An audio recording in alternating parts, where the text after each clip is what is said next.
In this Democracy Now! Exclusive, we return to Dr. Martin Luther King Jr. in his own words from a recording recently discovered by the Pacifica Radio Archives. This is from December 7th, 1964 in London, just days before Dr. King received the Nobel Peace Prize in Oslo, Norway. We can never forget the fact that just this summer, 3 civil rights workers were brutally murdered near Philadelphia, Mississippi. All of this reveals to us that we have not achieved the level of brotherhood. We have not achieved the brotherhood that we need and that we must have in our nation. We still have a long, long way to go. I mentioned voter registration and the fact that we had been able to add about 800,000 new registered voters in the last 2 or 3 years, the fact that it's over 2 million now. I guess that sounded like real progress, and it does represent some progress. But let me give you the other side, and that is the fact that there are still more than 10 million Negroes living in the southern part of the United States, and some 6 million of the Negroes living in the southern part of the United States are of voting age, and yet only 2 million are registered. This means that 4 million remain unregistered, not merely because they are apathetic, not because they are complacent. This may be true of some few, but because all types of conniving methods are still being used to keep Negroes from becoming registered voters. Complex literacy tests are given which make it almost impossible for anybody to pass the test, even if he has a PhD degree in any field or a law degree from the best law schools of the world. And then actual economic reprisals are often taken out against Negroes who seek to register and vote in some of the black belt counties of Mississippi and Alabama and other places. And then some are actually faced with physical violence and sometimes physical death. This reveals that we have a great deal that must be done in this area. I mentioned economic justice, and I'm sure that that figure, $28 billion, sounded very large. That's a lot of money. But then I must go on and give you the other side if I'm to be honest about the picture.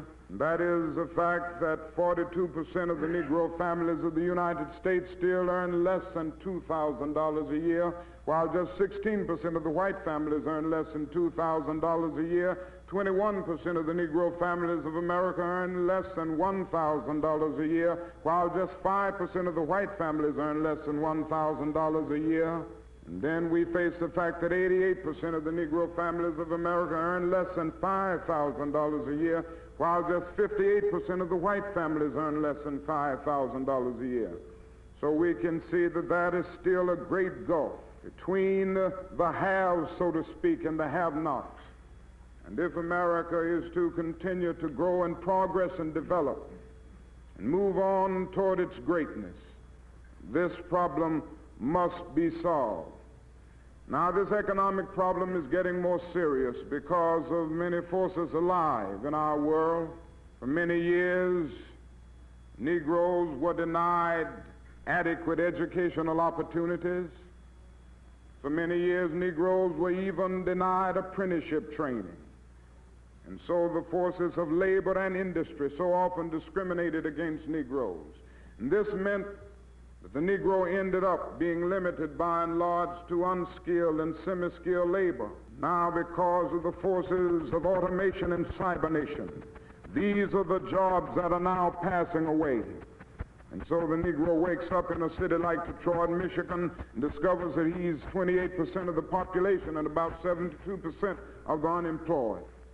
Now, in order to grapple with that problem, our federal government will have to develop massive retraining programs, massive public works programs, so that automation can be a blessing, as it must be, to our society and not a curse.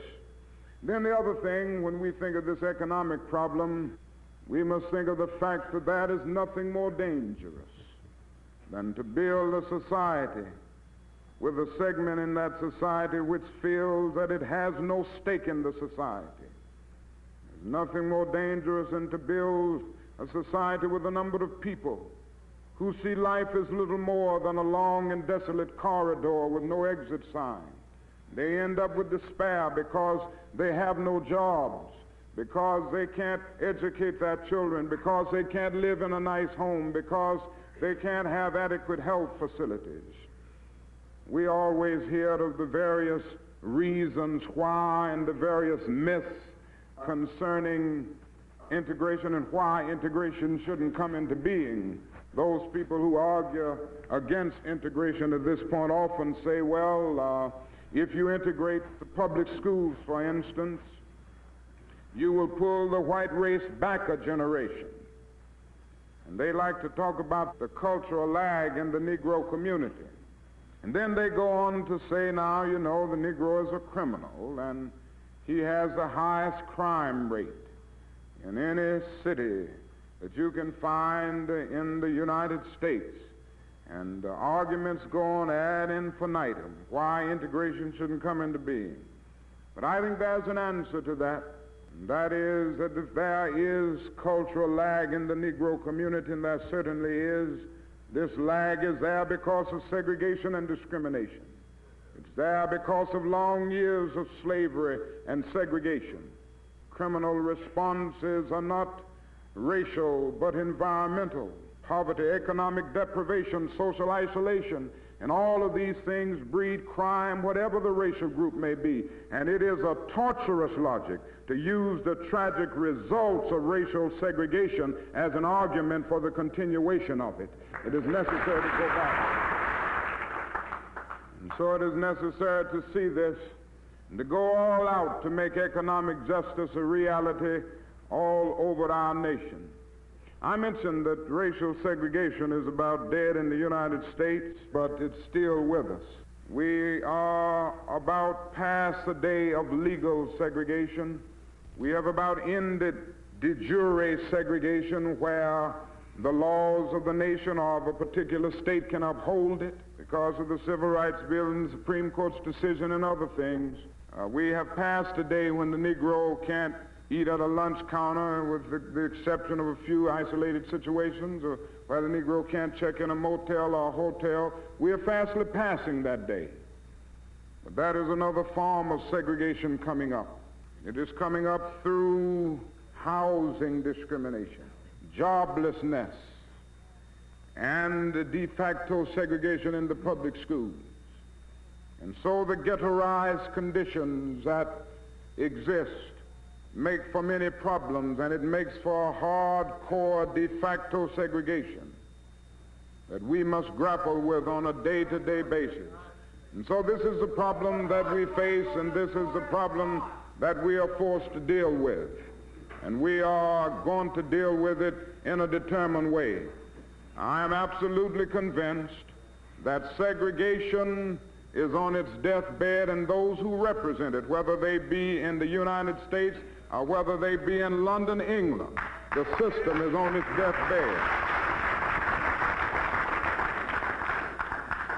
But certainly we all know that if democracy is to live in any nation, segregation must die. And as I've tried to say all over America, we've got to get rid of segregation, not merely because it will help our image, it certainly will help our image in the world. We've got to get rid of segregation not merely because it will appeal to Asian and African peoples, and this certainly will be helpful, this is important. But in the final analysis, racial discrimination must be uprooted from American society and from every society because it is morally wrong. So it is necessary to go all out and develop massive action programs to get rid of racial segregation. Now, I would like to mention one or two ideas that circulate in our society, and they probably circulate in your society and all over the world, that keep us from developing the kind of action programs necessary to get rid of discrimination and segregation. One is what I refer to as the myth of time. There are those individuals who argue that only time can solve the problem of racial injustice in the United States, in South Africa, or anywhere else. You've got to wait on time. And I know they've said to us so often in the States and to our allies in the white community, just be nice and be patient and continue to pray, and in 100 to 200 years, the problem will work itself out. We've heard and we've lived with the myth of time. The only answer that I can give to that myth is that time is neutral. It can be used either constructively or destructively. I must honestly say to you that I'm convinced that the forces of ill will have often used time much more effectively than the forces of goodwill. And we may have to repent in this generation, not merely for the vitriolic words and the violent actions of the bad people, but for the appalling silence and indifference of the good people who sit around saying, wait on time. Somewhere along the way, it is necessary to see that human progress never rolls in on the wheels of inevitability. It comes through the tireless efforts and the persistent work of dedicated individuals who are willing to be co-workers with God, and without this hard work, time itself becomes an ally of the primitive forces of social stagnation. And so we must help time, and we must realize that the time is always right to do right. This is so vital, and this is so necessary.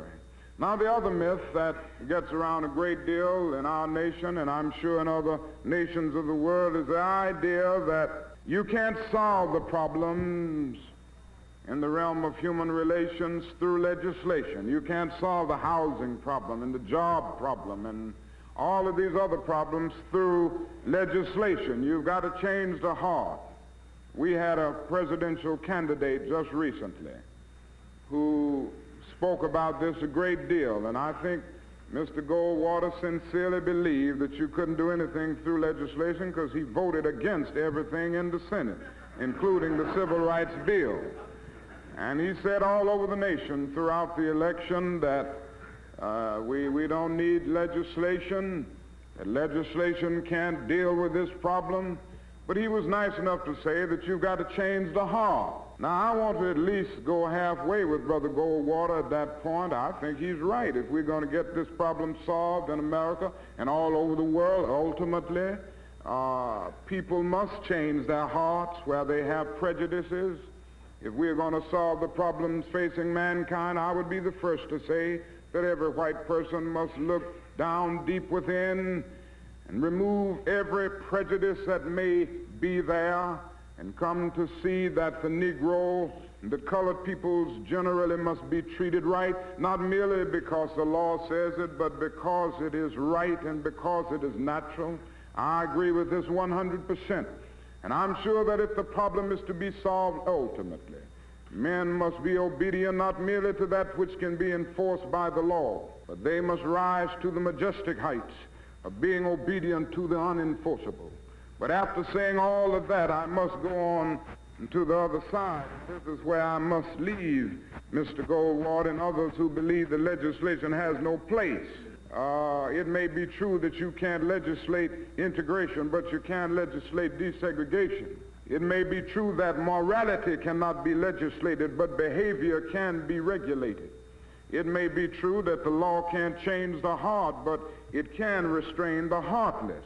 It may be true that the law can make a man love me, but it can restrain him from lynching me, and I think that's pretty important also. Dr. Martin Luther King Jr. speaking in London on December 7th, 1964. We'll return to that speech after this break.